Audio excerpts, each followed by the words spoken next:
Yeah, I'm fucking geeked. Oh man, I haven't felt this excited for a little bit. And all it was just brewing beer.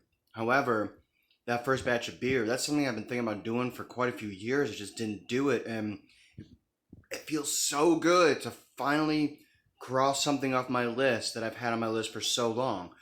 And I tell you what, I was walking down the street afterward and I was just kind of thinking, like, okay, so if I can do that, what else on my list of stuff that I want to do can I do?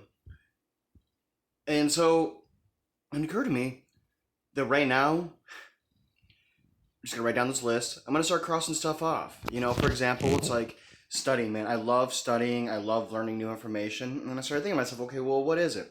So there's multiple areas, and it's just like, okay, so like I love history, I love performance, I love psychology and philosophy. So it's like, okay, so what would I study if it was a breakdown of these different areas? Like if it was regular history, I would do the history of magic and witchcraft, like demonism.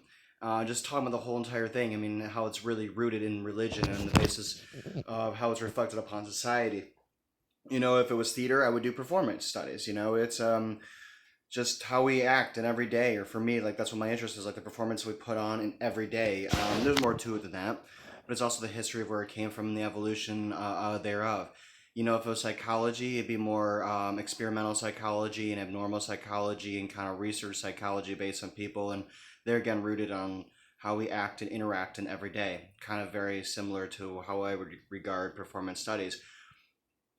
If it was art history, I would do surrealism. So it just kind of gave me like a whole, like, open up the door in my mind. Like, okay, this is fucking sweet. I did this.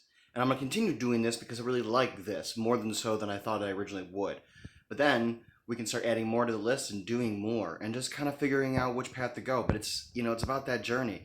It's not thinking about like, well, maybe if I do this, maybe I do that. But it's actually doing this and see what I really cling to. So I'm really fucking excited. I just had to report that and just kind of throw it out there.